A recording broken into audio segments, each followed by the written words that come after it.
Hello guys, সবাই কেমন আছেন? আশা করি সবাই ভালো আছেন। আজকের ভিডিওটা হচ্ছে ব্যথার জন্য স্বাভাবিকভাবে কিন্তু আমরা অনেকেই ঔষধ সেবন করে থাকি এবং এটাও জেনে থাকি যে ব্যথার ঔষধ খেলে কিন্তু কিডনিতে প্রবলেম বলেন বা শরীর ফোলা প্রবলেম বলেন এই টপিকসের সৃষ্টি হয়। পাশাপাশি ব্যথার ঔষধ খাওয়ার সাথে সাথেই গ্যাস্ট্রিকের ঔষধও সেবনযোগ্য, কারণ এটা অনেক বেশি অ্যাসিডিটি ফর্ম করে। তো আজকের ভিডিওতে থাকছে এমন একটি ঔষধ, যে ঔষধটি সেবন করলে আপনার কিডনিজনিত প্রবলেমটা অনেকটাই সেফটিতে থাকবে এবং পাশাপাশি গ্যাসের ঔষধও আপনার সেবনের কোনো প্রয়োজন নাই। এই ঔষধটি খাওয়ার আগে পরে যে কোনো সময় খেতে পারবেন। তার মানে বুঝতেই পারতেছেন যে এটাতে গ্যাস্ট্রিকের ঔষধের কোনো প্রয়োজন নাই, তাহলে ক্ষতিকর দিকটা কেমন। তো বিস্তারিত জানতে না টেনে সম্পূর্ণ ভিডিওটা মনোযোগ সহকারে দেখুন, আর যে কোনো মেডিসিন সম্পর্কিত তথ্য জানতে আমার কমেন্টস বক্সে কমেন্ট করুন। আপনাদের কমেন্ট অনুসারে পরবর্তী ভিডিওগুলো আপলোড দেয়া হয়ে থাকে, তাই বেশি বেশি করে কমেন্টস করুন। যে টপিকসের উপর যত বেশি কমেন্টস আসে পরবর্তীতে আমি ওই ভিডিওগুলোই আপলোড দিয়ে থাকি। আর নিজে দেখুন, ভিডিওগুলো উপকারী মনে হলে বেশি বেশি শেয়ার করে অন্যকে দেখার সুযোগ করে দিন। যারা আমার ফেসবুক পেজ থেকে দেখছেন তারা পেজটি ফলো দিয়ে রাখুন, আর যারা ইউটিউব চ্যানেল থেকে দেখছেন তারা চ্যানেলটি সাবস্ক্রাইব করে পাশে থাকা বেল আইকনটি প্রেস করে দিন। এবার চলে আসি আজকের ভিডিওতে।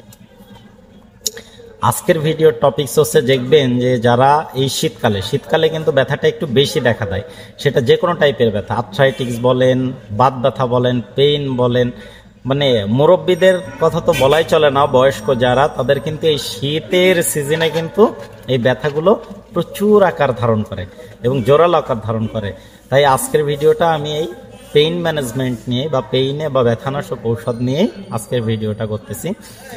তো স্বাভাবিকভাবে দেখা যায় শীতকালে জয়েন্টের ব্যথাগুলো বা এই যে মেরুদণ্ডের ব্যথা, ঘাড়ের ব্যথা বা যে কোনো টাইপের ব্যথা, বা যারা বার্ধক্যজনিত ব্যথাতে ভুগছেন তারা কিন্তু শীতকালে বেশি এই ব্যথাটা উপভোগ করে থাকেন বা বেশি প্রাদুর্ভাব দেখা দেয়, এই ব্যথাটা বেশি দেখা দেয়। এই জন্য আজকের ভিডিওটা তো দারুণ কার্যকরী একটি ঔষধ, সেটা হচ্ছে অ্যানাফ্লেক্স ম্যাক্স 375। অ্যানাফ্লেক্স ম্যাক্স 375, এটিতে আছে কি কি? ন্যাপ্রোকজেন 375 মিলিগ্রাম, পাশাপাশি ইসোমিপ্রাজল 20 মিলিগ্রাম। ইসোমিপ্রাজলটি হচ্ছে গ্যাসের ঔষধ।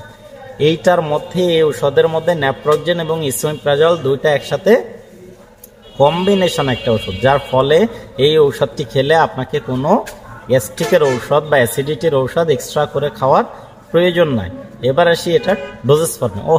ডোজেস ফর্মে আসার আগে বলে থাকি, এটা দুইটা স্ট্রেন্থে পাওয়া যায়। দুইটা স্ট্রেন্থে বলতে, যাদের একটু কম ব্যথার প্রবলেম তারা কিন্তু এই 375 মিলিগ্রাম অ্যানাফ্লেক্স ম্যাক্স 375 মিলিগ্রামটি সেবন করতে পারেন, আর যাদের বেশি তাদের 500 মিলিগ্রাম অ্যানাফ্লেক্স ম্যাক্স 500 মিলিগ্রাম। 500 মিলিগ্রামে আছে ন্যাপ্রোকজেন 500 মিলিগ্রাম, পাশাপাশি ইসোমিপ্রাজল 20 মিলিগ্রাম যুক্ত। ওটাতেও অ্যাসিডিটির জন্য এক্সট্রাভাবে মেডিসিন আপনার খাওয়ার প্রয়োজন হবে না। এটা ডোজেস ফর্ম হচ্ছে সকালে একটি, রাতে একটি, খাবার আগে এবং পরে। এই ঔষধটি যে কোনো সময় খাওয়া যাবে।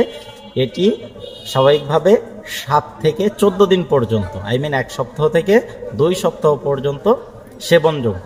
তবে ঔষধটি খাওয়ার পর যদি কারোর হাত পা ফুলে যায় বা যাদের ন্যাপ্রোকজেনে হচ্ছে সেনসিটিভ আছে, তারা এই ঔষধটি দয়া করে অ্যাভয়েড করবেন এবং অবশ্যই একজন রেজিস্টার্ড ডাক্তারের শরণাপন্ন হবেন।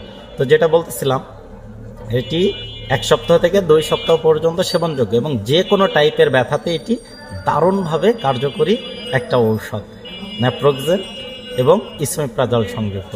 এবং এটিতে যেহেতু গ্যাস্ট্রিকের ঔষধ দেওয়াই আছে, তাই আপনাকে এক্সট্রা করে কোনো অ্যাসিডিটি বা গ্যাস্ট্রিকের ঔষধ সেবনের প্রয়োজন নাই। তো ভিডিওটি কেমন লাগলো আপনার মতামতটি কমেন্ট বক্সে কমেন্টস করুন, আর এই মেডিসিন সম্পর্কিত কোনো মন্তব্য কিংবা কোনো প্রশ্ন থাকলে আমাকে কমেন্ট বক্সে কমেন্টস করবেন। পরবর্তী ভিডিওতে সেটা আপলোড দেওয়া হবে। ভিডিওটি উপকারী মনে হলে নিজে দেখুন, বেশি বেশি শেয়ার করে অন্যকে দেখার সুযোগ করে দিন। আর আরেকটা জিনিস সবসময় মনে রাখবেন, যে কোনো মেডিসিন রেজিস্টার্ড ডাক্তারের পরামর্শ ব্যতীত সেবন অনুচিত। তাই অবশ্যই একজন রেজিস্টার্ড ডাক্তারের পরামর্শ নিয়ে সেবন করাটাই শ্রেয়। আজ এই পর্যন্তই। ভালো থাকবেন, সুস্থ থাকবেন। ধন্যবাদ সবাইকে।